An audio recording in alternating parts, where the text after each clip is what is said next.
Muy buenos días, amigos televidentes. Hoy tenemos una entrevista de mucha importancia. Mi compañera Indira va a presentar al entrevistado en esta mañana. Bueno, sí, tal y como decías, David, antes de la pausa nos acompaña en el día de hoy el doctor Jorge Rodríguez Beruf, quien es presidente de la Academia Puertorriqueña de la Historia. Con él conversaremos tanto sobre el tema de Ucrania y Rusia, así como algunos temas de Puerto Rico y, por qué no, también República Dominicana. Saludos, doctor. Bueno, muy buenos días. Bueno, hay un café para ayudarte en la conversación, porque sin eso no se tiene buena conversación aquí. muchas gracias. Doctor Rodríguez Beruf, nos gustaría saber, aunque usted viene a menudo a República Dominicana y tiene un amplio círculo de amistades profesionales, personales, ¿cuál es el motivo de su visita en el día de hoy? Porque tengo entendido que hay algo muy relevante entre la Academia Dominicana de la Historia y la Academia Puertorriqueña de la Historia.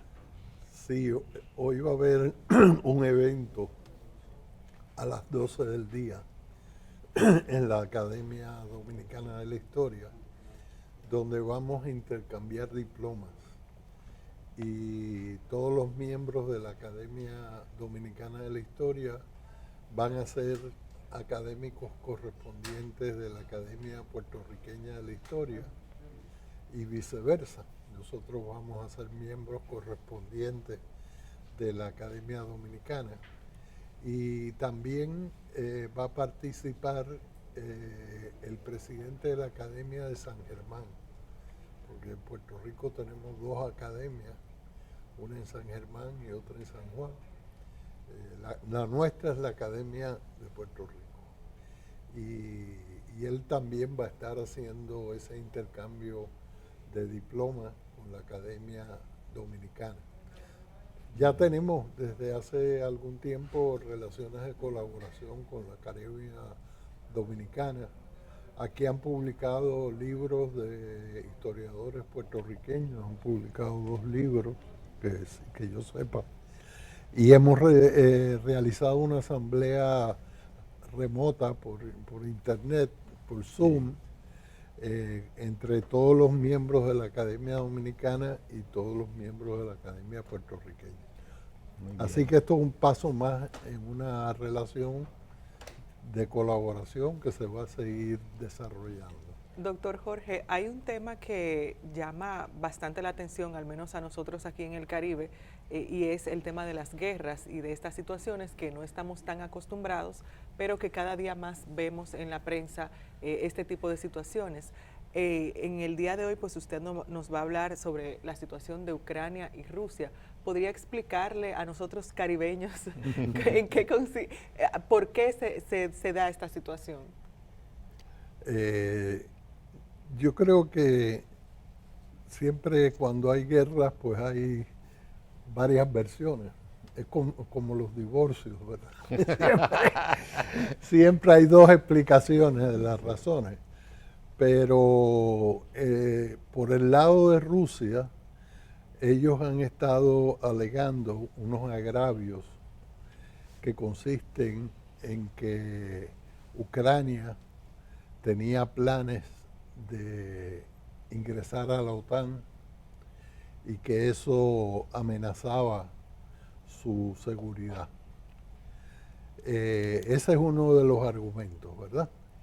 El otro argumento era la guerra en el área de Donbass, que son 2 provincias que son Luhansk y Donetsk, que están en la frontera este con Rusia, y Rusia alega que allí se estaba cometiendo un genocidio contra población que es rusa, ruso parlante, y Rusia pues ha estado interviniendo en ese conflicto también. Pero hay otro nivel y es el discurso que ha desarrollado el gobernante ruso, Putin, que plantea que Ucrania es parte de Rusia históricamente porque se iniciaron en el siglo X y que por eso Ucrania no tiene la opción de moverse hacia Occidente y vincularse con Europa. Y entonces yo creo que ese discurso de Putin es donde podemos encontrar la explicación de este conflicto. Okay, como tú eres especialista en historia del Caribe, ya varias personas han alegado que este caso se asemeja mucho a la crisis de los misiles en Cuba en 1962, diciendo lo que está pasando es que al igual que Kennedy le dijo en su momento a la Unión Soviética que no iba a tolerar que colocaran misiles tan cerca del territorio norteamericano, de alguna manera Putin está haciendo lo mismo y dice, yo no voy a permitir que Ucrania tenga armamento de la OTAN apuntándome directamente. ¿Te hace sentido esa comparación o está muy alada por los moños, como dice? Bueno, un argumento a favor de Rusia, obviamente, la posición de Rusia, pero las dos situaciones no son comparables. Porque en el caso de la crisis de los misiles, ya los misiles se estaban instalando, iban a ser operacionales en muy pocos días. Y estaban llegando más misiles. En el caso de Ucrania, lo que Rusia está alegando es una amenaza futura, que no ha ocurrido. Y en cuanto a lo de la OTAN, el ingreso de Ucrania en la OTAN se empezó a discutir en 2008. Y Francia y Alemania vetaron la entrada de Ucrania. Así que no había ni hay la posibilidad de una entrada inminente de Ucrania en la OTAN. La otra cuestión de desplegar misiles allí ofensivos contra Rusia, eso no ha ocurrido, pero además uno se debe preguntar, ¿cuál es la diferencia de tiempo en que llegue un misil desde Polonia a Rusia que desde Ucrania a Rusia, a Moscú? No va a haber mucha diferencia si ponen misiles allí. Además, están los países bálticos que son miembros de la OTAN. Yo creo que esta guerra no es justificada, no había una amenaza inminente para Rusia y lo que alegaba Rusia, la vía para lograr que se atendiera sus reclamos era la vía de la negociación y de la diplomacia.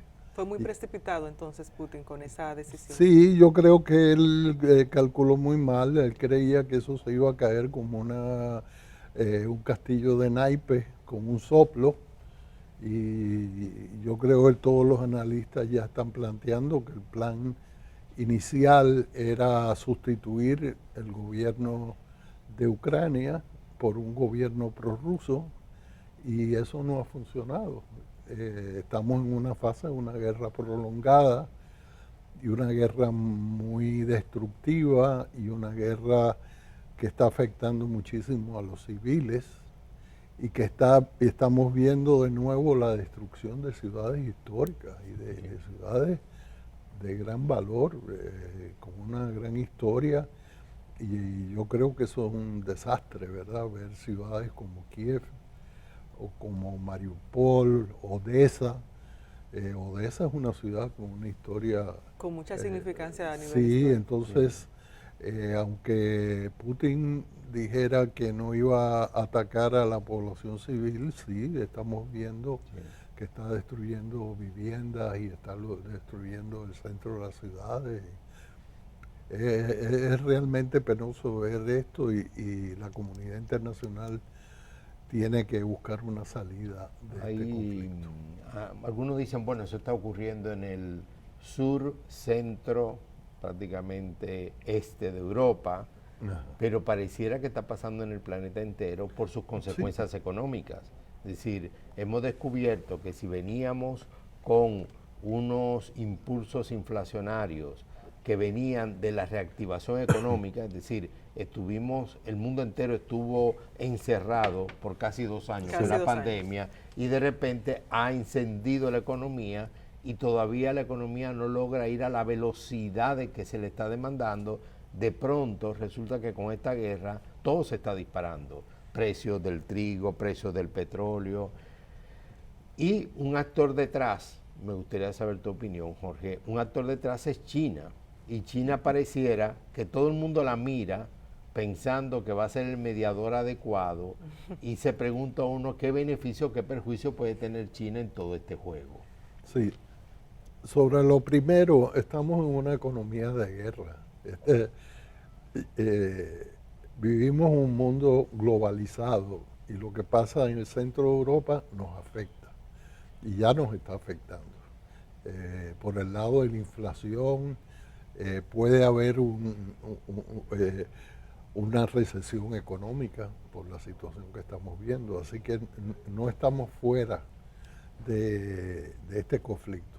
Además hay una preocupación adicional, y es que las grandes guerras del siglo XX se iniciaron en el centro de Europa. Y en el centro de Europa hay muchas fuerzas que podrían entrar en conflicto. Eso es un área de conflicto de siempre, desde antes de la Revolución Rusa, ¿verdad? La Revolución Rusa surge en parte por la Primera Guerra Mundial. Así que nos debe preocupar a todos esa situación. Y lo otro es que vamos a entrar en una fase de mayores tensiones internacionales. Esto es un cambio para el sistema internacional, porque los tres grandes componentes del sistema internacional después de la Guerra Fría han sido lo que se llama Occidente, ¿verdad? La alianza Estados Unidos, Canadá y Europa, Rusia y China. Y lo que estamos viendo es que por lo menos entre dos de esos componentes las relaciones se van a deteriorar y se va a militarizar la relación.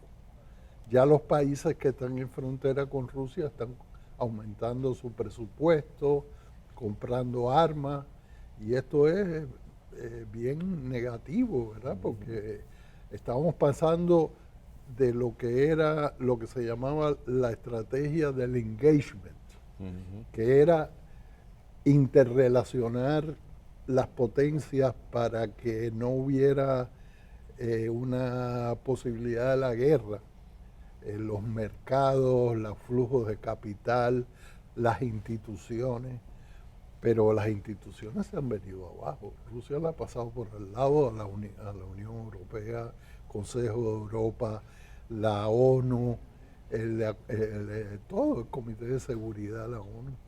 Y entonces sobre China, el problema de China sería un tremendo mediador. Y yo creo que China ganaría muchos puntos si colabora en términos de su imagen internacional, si colabora a resolver este problema. Pero China está en un dilema, porque está en una alianza con Rusia y a la misma vez quiere distanciarse de esta aventura con la cual no le gusta demasiado. Pero yo creo que sí, China va a jugar un papel buscando una salida, porque la política de China es el ascenso al poder internacional sin la guerra. Algo que llama la atención, doctor Jorge, es la actuación de Estados Unidos en medio de esta guerra entre Ucrania y Rusia, y que usualmente estamos acostumbrados a ver a Estados Unidos como una potencia que interviene, que siempre está ahí, como decimos ahí, aquí en el medio, pero ahora ha sido una actuación un tanto diferente. ¿Qué puede usted decirnos sobre eso?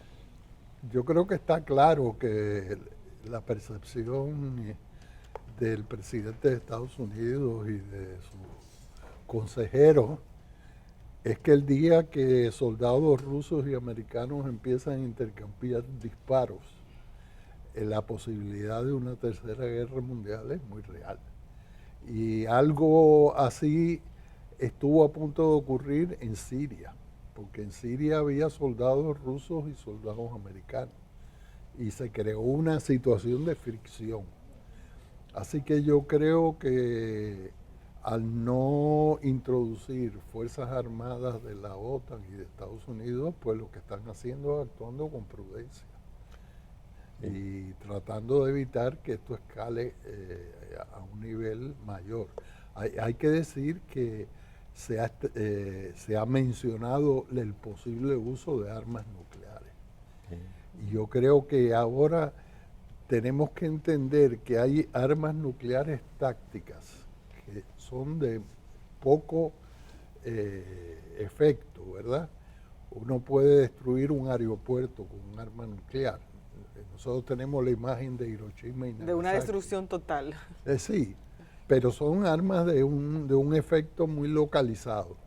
Entonces, en una situación así, se crea la inclinación, ¿verdad?, de considerar usar ese tipo de armas, y eso es sumamente peligroso si se utilizan armas nucleares. Jorge, una pregunta importante, porque yo sé que es un tema que tú tratas a menudo y que estás atento a ello. Estados Unidos salió de una administración Trump que prácticamente rompió todos los esquemas de la democracia interna, incluso con un intento casi de golpe de Estado, con un asalto al Congreso. Eso fue una cosa como que nos descolocó a todo el mundo. O sea, el país que era defensor de la democracia, donde se respetaba, de repente este señor parece que es capaz de hacer eso. Y por lo visto Trump no ha perdido popularidad, porque en las mediciones te lo dicen, y nos acercamos. En Estados Unidos hay un cambio profundo en un periodo de gobierno, a los 2 años hay unas elecciones congresuales que miden la tendencia hacia adelante. ¿Qué posibilidades hay en el escenario actual, con la inflación que sigue subiendo, de que de pronto los republicanos, sean o no aliados de Trump, porque entre los republicanos también está fraccionado el tema, puedan volver a controlar holgadamente, incluso, algunos dicen holgadamente, las 2 cámaras del Congreso de Estados Unidos y arrincone a Biden todavía mucho más? Yo no sigo tanto eso que está, la política de Estados Unidos, no sé cómo están las encuestas con respecto a Trump, pero Trump ha tenido un serio problema por su retórica con respecto a Ucrania. Y a Putin. Y entonces hay un estado de la opinión pública en Estados Unidos que favorece apoyar a Ucrania. Y el Partido Republicano tiene que responder a eso. Así que el Partido Republicano debe estar tomando decisiones y cálculos de si se va mucho con Trump o si siguen su propia política. Y aparentemente están apoyando, no solo apoyando, sino pidiéndole a Biden que tome decisiones más fuertes con respecto a Ucrania. Así que realmente no te puedo contestar la pregunta, pero ahí hay un tema que hay que seguir. ¿Qué va a pasar con la política estadounidense en esta situación? Muchas veces, doctor Jorge, uno ve a esas grandes potencias y nos ubicamos en el mapa y nos vemos muy pequeños, al menos aquí en el Caribe. ¿Qué usted recomendaría que hicieran los países del Caribe ante esta situación? ¿Podemos hacer algo? ¿No podemos? ¿Qué podemos hacer? Bueno, yo creo que los países caribeños tienen una vocación de paz y de hecho siempre hablábamos del Caribe como una zona de paz. Y además en América Latina hay un tratado que se llama el Tratado del Tlatelolco, que a veces a la gente se le olvida, que está prohibido el tránsito o el almacenamiento de armas nucleares en toda América Latina. Y todos los países son firmantes. Yo creo que la República Dominicana es firmante. Sí, fuimos firmantes de eso. Así que no pueden haber aquí maniobras militares que tengan armas nucleares. Si las hay, están violando el Tratado de Tlatelolco. Yo creo que lo más importante es que las personas se mantengan informadas y conozcan, ¿verdad?, cuál es la situación internacional y cómo nos puede afectar a nosotros en los países caribeños. ¿Cómo está afectando a Puerto Rico esta situación? Porque lo comentábamos ayer cuando tú me decías tu buena impresión sobre aspectos del desarrollo de República Dominicana en los últimos años. Tú me hacías notar, mira David, el que viene de fuera y ve, dice, aquí ha habido un desarrollo material, términos de infraestructura, en términos de las viviendas que uno ve, de capacidad de ingreso de ciertos segmentos. Y me mencionabas que Puerto Rico, todo el mundo lo sabe, ha pasado por varias experiencias muy dolorosas. Hubo un huracán, hubo temblores, recuerdo que el sistema eléctrico se vino abajo y costó mucho reinstalarlo. Y ahora incluso, te doy este dato por si no lo tenías, autoridades puertorriqueñas están tratando de ver si trabajadores dominicanos acuden legalmente con toda la documentación a ayudar en la construcción de Puerto Rico. Sí, eso es así. Y sería un buen paso de colaboración entre las sociedades. Pero en Puerto Rico estamos en un proceso de quiebra. Saliendo de ese proceso de quiebra y se acaba de aprobar un plan de ajuste fiscal. Y el problema del plan de ajuste fiscal es que el peso recae sobre algunos grupos, en particular sobre los maestros, porque le han recortado sus beneficios de retiro. El retiro es un asunto. Y entonces eso se combina con el hecho de que la inflación está por encima del 7%, probablemente llegue al 10% con la guerra en Ucrania, y eso va a poner una presión muy grande sobre los ingresos de las personas, y va a haber más movimientos sociales de protesta por esta situación de deterioro de las condiciones de trabajo. Y también los trabajadores ya no aceptan los salarios de antes. Sencillamente no van a trabajar. Exigen que les paguen a un nivel que corresponda con el nivel de vida y de gastos en Puerto Rico. Correcto. Bueno, ciertamente hemos tratado en esta mañana temas bastante importantes, no solamente para el mundo, sino también para nuestra región, y agradecemos una vez más la presencia del doctor Jorge Rodríguez Beruf, quien es presidente de la Academia Puertorriqueña de la Historia. Regresamos en breve. Muchas gracias.